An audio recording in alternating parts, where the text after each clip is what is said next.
government that's promising too much and taxing too much, and it's going to pay for it in spades. But we don't see that, do we? But our bitter boomers do. Neil, you must. I'm not saying 50%, but some goal to protect yourself. You can't rely on this government. I know about you. You found a way to make money off of Armageddon, which I deeply admire. I'm not saying protecting against Armageddon. You would think the Here we go with the millennials again. This is I did reporting on this. I called up my sources. I called up my backed by popular demand. Yeah. Who let the nuts out? All right, we've got. You did. We let Charlie. They've actually devalued the concept of permanence. I mean, they live in a world of cyberspace, zeros and one, bits and bytes. They're involved in growing. But they're cynical. A lot of them are cynical about all types of institutions. And all you kids out there might want to tune in because the boomers are back. All right, and they are back. The bitter boomers are back. This is we've resurrected. We started thinking, what was something that throughout the history of Fox, the lone Fox business, that just elicited a response, and maybe we just didn't appreciate it enough because we didn't appreciate ourselves enough. The bitter boomers. They're still bitter. They're still boomers. And unfortunately, they're all still here. But they are here. They really are a great cast of characters, great people all. Charlie Brady, our Fox stocks editor, much, much more. But he's our senior resident genius. Then there's Lizzie McDonald. She's our, of course, evening edit host, hit show. But she is the W in Wicked Smart. This is Gasparino. I don't know how to describe that. Just say it's Gasparino. You're like Gasparino. I'm bitter. You're bitter. You're just bitter. And here's a guy who could be bitter because he's not with us physically, but he is here. Stephen Lieb Capital Management. We put him in a truck somewhere, but he's here, and we're very, very happy to have him. Welcome to all. I can't wait to hear Lieb weigh in on AMC and the meme stocks. Isn't this crazy? I mean, these are kids. By the way, I get attacked on Twitter for being a boomer and not understanding meme stocks that don't make any money but trade at these massive valuations. So you did get my tweet on it. Yeah, that was you. That was me. Well, what do you make? I thought this was Neil's show. Whoa! Oh no, you didn't.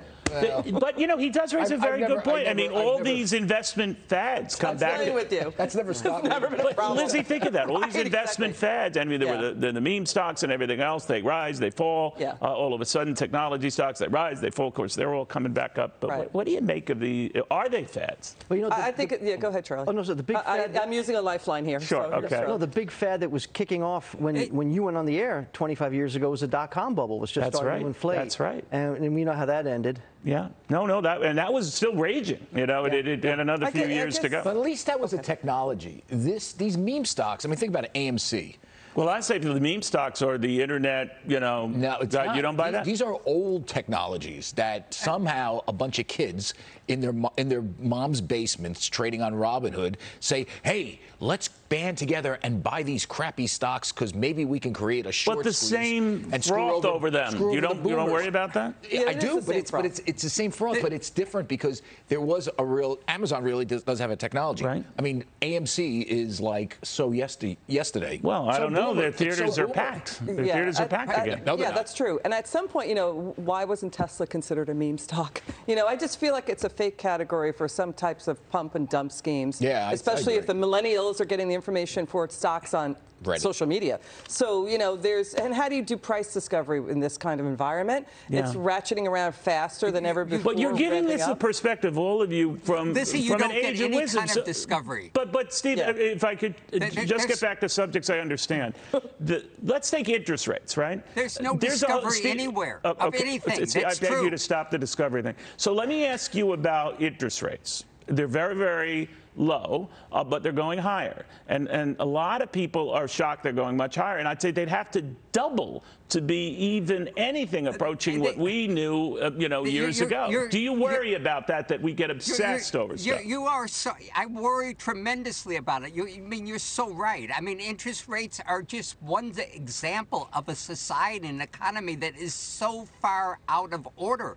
I mean, we are so focused on things that make no sense whatsoever. Climate change, it's not going to, change the world. But what will change the world is absence of resources. I mean, why don't we focus on things that are really relevant? You have books coming out by leading scientists that advised Obama. No one reads them. No one reviews them. And I'm talking about the science magazines. I mean, I've gone from a bitter boomer to, an apoplectic boomer seeing this so kind of you don't really have any insight on the interest rate thing. All right, but that's fine. That's fine. It was interest rates have to go higher. Up, there will be a washout. Interest rates have to go higher, but they can't. But when you get that, though, right, guys? I mean, Eddie, you can help me with this.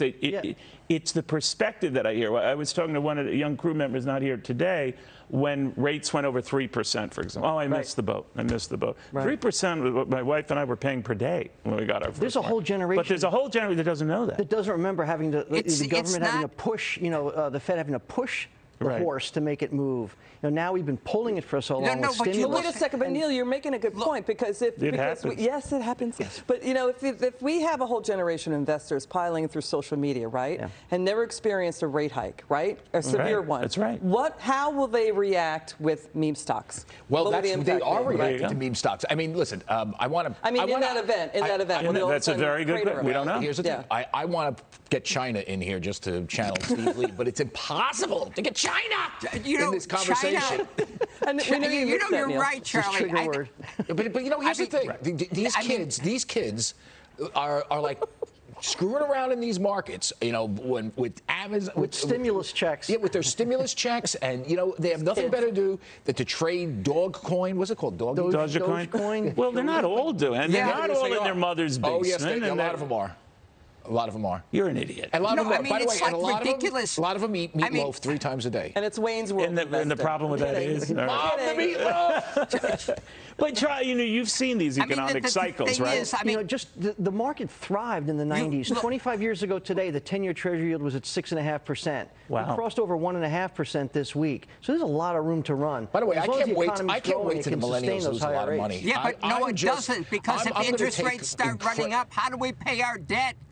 How do we pay that interest on the debt? I mean, we are trapped between and between. What happens to the millennial class, Steve, when Dogecoin goes down in value? Dogecoin. Okay, what happens to them when... It's a disaster. It's a disaster. It's a disaster if Dogecoin goes down. I mean, that's what the millennials are focused on. That's what the young folks are focused on now. By the way, there's no my truth producer, out there. Ellie Terrett, just reminded me she's a millennial. Yeah, well, you seem to lump them all together. Whole generations have come up after them since we've been on the air. The millennials are like the bitter ones. Who's the ones after the millennials? I just have to say something. I mean, how you characterize the world today. Generation Y, the new ones? What are they? They're even worse than the millennials, the Ys. But a lot of people, Gen Z, I'm talking about Gen Z. The millennials would do very well. All right. Steve, let me ask you. The millennials would do very well listening to Steve, Neil. you don't have to answer any of my questions, but that's fine. But I had to ask you about this market now. Do you think it's overpriced? Yes and no. I mean, no, if you look at where interest rates are, and we don't have anything like we had in 2000. I mean, these big cap stocks today are not much more valued than the S&P 500. So from that point of view, you don't have the kind of froth.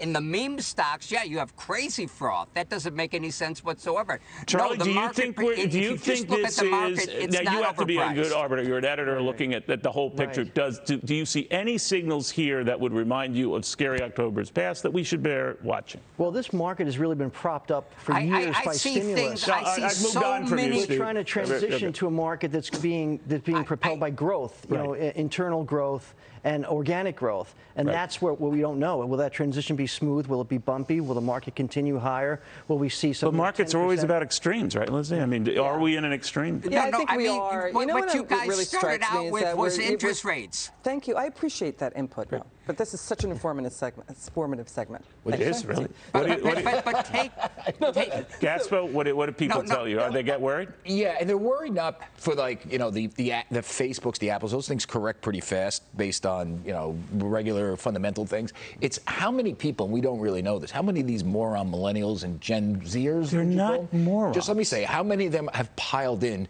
to Dogecoin, to AMC, to these meme stocks, and when those things deflate, and they're being pumped up, these stocks by stock manipulation. You feel the same way about Bitcoin? Yeah. Is it in that category? I like Bitcoin as I think, but there's a lot too much froth in it, obviously. You do? Do you think it is? Dr. Lieb, do you think it is? Yeah, Bitcoin is frothy. Guys, Bitcoin is dangerous. It's dangerous because it consumes about as much energy as all the solar energy that we have in this world right now. That's what Bitcoin is. Yeah, if you want a coin that does make sense, right. Ethereum does make sense. Whether stocks into a bear market, there are so many S&P stocks right now in a bear market already. That's what I'm saying. Yes, you're right. And when that happens, does it always turn out that a sell-off follows, that a broader-based sell-off follows? No, it doesn't, right? The S&P 500 is weighted There's toward always the tech a sell-off. Right? No matter what happens, there's going to be a sell-off. When you have interest rates this low for this long, you're going to create new asset categories out of thin air. Dogecoin is a new asset. I mean, there's nothing backing it up. Bitcoin, at least, is involved in the blockchain technology. Ether for Ethereum is a technology. But even that, I mean, think about it. Why is AMC? By the way, movie theaters have not come back to 2019 levels. Not even close. They were packed this past week. Look at this Charlie, week in 2019. You must correct me because AMC that they have been. Look at this time in 2019. That's where you have to. We're filling them up again. Some, but AMC is an undercurrent. You don't even go to movies. That's right. I'm a streamer. You're a streamer. I'm a dreamer and a streamer. All right. I'm a streamer as well. AMC is just an undercurrent to all the nonsense that you see today. Right it just is. Right on, Steve. I mean, this is just a nonsensical world right now that we're living in. The same about this segment. West. But, Stephen, I want to thank you. I want to thank you, Charlie. Thank you. Wicked. Terrific. By the way, Charlie, great. Can you get Steve to say China once? Could you say the China thing once? China. There we go. And not only will I say China, I will say that we have to cooperate with both Europe and China right now in order to get out of the hole that we're in. Now, that doesn't mean that hole is going to fall through the ground immediately, but it's going to happen. You cannot have interest rates at 1.5%, inflation at 5%. Who knows how high it's going to go? Look at energy. You know why energy prices are going up? Because we're trying to control carbon. Makes no sense. Nothing. We've got to start cooperating. All right. Stephen, always good. Thank you guys very, very much. Bitter boomers. I think it should. I think it should. You young wrestlers out there, you got to hear this wisdom. That's what they call it. Here and only here. Boy, it's been a fun 25 years. Passes like that. We'll have more to this.